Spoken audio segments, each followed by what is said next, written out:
Hi all, അസ്സലാമു അലൈക്കും. Welcome back to Silna's kitchen.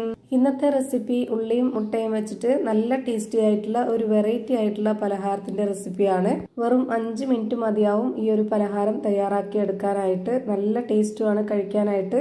നല്ല ക്രിസ്പി ആയിട്ട് മൊരിഞ്ഞ നല്ല ടേസ്റ്റി ആയിട്ടുള്ള ഒരു പലഹാരമാണ്. കുട്ടികൾക്കും വലിയവർക്കും എല്ലാവർക്കും ഇഷ്ടാവും. അതുകൊണ്ട് തന്നെ വീഡിയോ സ്കിപ്പ് ചെയ്യാതെ മുഴുവനായിട്ടൊന്ന് കണ്ടു നോക്കണേ. റെസിപ്പിയിലോട്ട് കടക്കുന്നതിന് മുമ്പായി സിൽനാസ് കിച്ചൺ ചാനൽ ആദ്യമായിട്ട് കാണുന്നവരാണെങ്കിൽ പ്ലീസ് ഒന്ന് സബ്സ്ക്രൈബ് ചെയ്തേക്കണേ. ഒപ്പം ഈ വീഡിയോസ് നിങ്ങൾക്ക് ഇഷ്ടപ്പെടുകയാണെങ്കിൽ ഒരു ലൈക്കും ഷെയറും ചെയ്ത് സപ്പോർട്ട് ചെയ്യണേ. ഇനി നമുക്ക് ഇതെങ്ങനെയാണ് തയ്യാറാക്കുന്നതെന്ന് നോക്കാം. ആദ്യം തന്നെ ഞാനിവിടെ ഒരു പാത്രത്തിലേക്ക് 2 വലിയ സവോള നീളത്തിൽ കട്ട് ചെയ്തെടുത്തിട്ട് ഇട്ട് കൊടുക്കുന്നുണ്ട്. ഈ പലഹാരം തയ്യാറാക്കി എടുക്കുന്നതിന് ഇതുപോലെ നീളത്തിൽ തന്നെ ഉള്ളി കട്ട് ചെയ്തെടുക്കണം. ഈ ഒരു ഉള്ളിയെല്ലാം ഒറ്റയായിട്ട് കിട്ടാൻ വേണ്ടിയിട്ട് നമുക്കിതുപോലെ കൈ വെച്ചിട്ടൊന്ന് തിരുമ്മിയെടുക്കാം. എന്നാലാണ് ഈ പലഹാരത്തിന് പ്രത്യേക ടേസ്റ്റ് ഉള്ളത്.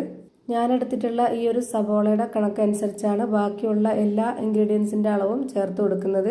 നിങ്ങൾ എത്രയാണോ സവോള എടുക്കുന്നത് അതിനനുസരിച്ച് കൂട്ടിയും കുറച്ചും ആ ഒരു ഇൻഗ്രീഡിയൻസിൻ്റെ അളവും കറക്റ്റാക്കി ഇട്ട് കൊടുക്കുക. ഇനി ഇതിലേക്കൊരു 2 കോഴിമുട്ട പൊട്ടിച്ചൊഴിച്ച് കൊടുക്കുന്നുണ്ട്. പിന്നെ ഇതിലേക്ക് 2 പച്ചമുളക് കട്ട് ചെയ്തതും ഇട്ട് കൊടുക്കുന്നുണ്ട്. മല്ലിയിലയും കറിവേപ്പിലയും ഒക്കെ ഉണ്ടെന്നുണ്ടെങ്കിൽ അതൊക്കെ ഇട്ട് കൊടുക്കാം. പിന്നെ ഇതുപോലെ ഒരു സ്പൂൺ അളവിൽ 2 സ്പൂൺ വെളുത്തുള്ളി, ഇഞ്ചി, പെരിഞ്ജീരകം ഒന്നിച്ച് ചതച്ചത് ഇട്ട് കൊടുക്കുന്നുണ്ട്. പെരിഞ്ജീരകം മുഴുവനെ ഉള്ളതുകൊണ്ടാണ് ഞാൻ ഇതിൻ്റെ കൂടെ ഒന്നിച്ച് ചതച്ചത്. പൊടി ഉണ്ടെന്നുണ്ടെങ്കിൽ പൊടി ഇട്ട് കൊടുത്താലും മതി. ഇനി ഒരു 2 സ്പൂൺ അളവിൽ ചിക്കൻ മസാലപ്പൊടി ഇട്ട് കൊടുക്കുന്നുണ്ട്. ഇനി 1.5 സ്പൂൺ അളവിൽ മുളക് പൊടിയാണ് ഇട്ട് കൊടുക്കുന്നത്. ഓരോരുത്തരുടെ എരിവിനനുസരിച്ച് കൂട്ടിയും കുറച്ചൊക്കെ ഇട്ട് കൊടുക്കുക. ഇനി ഒരു നുള്ള് മഞ്ഞൾപ്പൊടിയും ഗരം മസാലപ്പൊടിയും ഇട്ട് കൊടുക്കാം. ഇനി ഇതിൻ്റെ ടേസ്റ്റ് ഒന്ന് കൂട്ടാനായിട്ട് ഇതുപോലെ ചിക്കൻ സ്റ്റോക്ക് ഉണ്ടെങ്കിൽ അതുകൂടി ഇട്ട് കൊടുക്കാം. ഞാൻ ഇതുകൂടെ ഇതിലേക്ക് പൊടിച്ചിട്ട് കൊടുക്കുന്നുണ്ട്. ഈ പലഹാരത്തിൻ്റെ പ്രത്യേകത എന്ന് പറയുന്നത് ഇതുപോലെ ചിക്കൻ സ്റ്റോക്കും ചിക്കൻ മസാലപ്പൊടിയും മുട്ടയൊക്കെ ചേരുന്നത് കൊണ്ടാണ് ഭയങ്കര ഒരു വെറൈറ്റി ടേസ്റ്റ് കിട്ടുന്നത്. ഇനി ഇതിലേക്ക് ആവശ്യത്തിന് ഉപ്പിട്ട് കൊടുക്കാം. ചിക്കൻ സ്റ്റോക്കിൽ കുറച്ച് ഉപ്പുണ്ട്, അപ്പോൾ അതിനനുസരിച്ച് നോക്കിയിട്ട് വേണം ഉപ്പിട്ട് കൊടുക്കാനായിട്ട്. ഇനി ഇതുപോലെ കൈ വെച്ചിട്ട് ഇതെല്ലാം നന്നായിട്ടൊന്ന് യോജിപ്പിച്ചെടുക്കാം.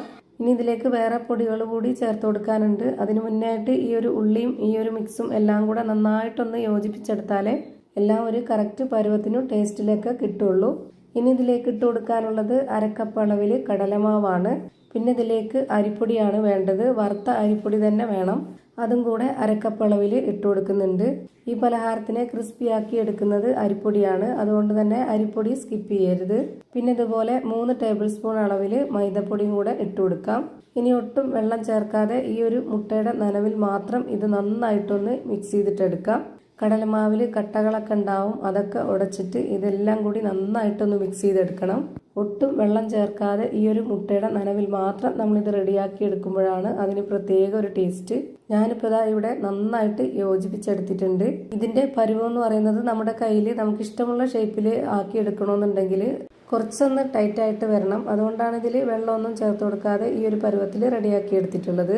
ഇനി നമ്മുടെ കൈ ഒന്ന് നനച്ചെടുത്തതിന് ശേഷം ഇതിൽ നിന്ന് കുറച്ചെടുത്തിട്ട് നമ്മുടെ കൈയുടെ ഉള്ളങ്കയിൽ വെച്ചിട്ട് ഇതുപോലെ ഒന്ന് പരത്തിയെടുക്കുന്നുണ്ട്. ഒരുപാട് കട്ടിയാകാതെ നല്ല നൈസായിട്ട് വേണം ഇങ്ങനെ പരത്തിയിട്ട് എടുക്കാനായിട്ട്. എന്നാലേ അതിൻ്റെ 2 വശവും ഉൾഭാഗമൊക്കെ നന്നായിട്ട് വെന്ത് മുരിഞ്ഞ് കിട്ടുള്ളൂ. വീണ്ടും നമ്മൾ അടുത്തതെടുത്ത് ചെയ്യാൻ നേരത്ത് കൈ ഒന്നുകൂടി വെള്ളത്തിൽ മുക്കി നനച്ചെടുക്കണം. എന്നാലേ അത് നന്നായിട്ട് കിട്ടുള്ളൂ. ഇതേപോലെ തന്നെ എല്ലാം ചെയ്ത് ഒരു പാത്രത്തിൽ മാറ്റിയിട്ടുണ്ട്. ഇനി നമുക്കിതൊന്ന് ഫ്രൈ ചെയ്തെടുക്കാം. അതിനായിട്ട് ഒരു പാൻ സ്റ്റൗവിലേക്ക് വെച്ച് ഫ്ലെയിം ഓൺ ആക്കിയിട്ടുണ്ട്. അതിലേക്ക് കുറച്ച് ഓയിൽ ഒഴിച്ചു കൊടുത്തതിന് ശേഷം ഇതിലേക്ക് ഓരോന്നായിട്ട് ഇട്ട് കൊടുക്കാം. ഒരുപാട് എണ്ണ ഒഴിച്ചു കൊടുത്ത് ഫ്രൈ ചെയ്തെടുക്കേണ്ട ആവശ്യമില്ല. ഇതുപോലെ ഈ ഒരു മാവ് ഇട്ട് കൊടുക്കുമ്പോൾ പകുതി വരേക്കും മാത്രം നിൽക്കുന്ന രീതിയിൽ എണ്ണ ഒഴിച്ചു കൊടുക്കാവുള്ളൂ. ഇതിൻ്റെ എല്ലാം ഒരു ഭാഗം വെന്ത് കിട്ടിയിട്ടുണ്ട്. ഞാനിത് തിരിച്ചിട്ട് കൊടുത്തിട്ട് വേവിച്ചെടുക്കുന്നുണ്ട്. മീഡിയം ഫ്ലെയിമിൽ ഇട്ട് കൊടുത്തിട്ട് വേണം ഇത് വേവിച്ചെടുക്കാനായിട്ട്. ഒരുപാട് ഫ്ലെയിം കൂട്ടി വെക്കരുത്. ഫ്ലെയിം കൂട്ടി വെച്ചാൽ ഉള്ളി കരിഞ്ഞു പോവും.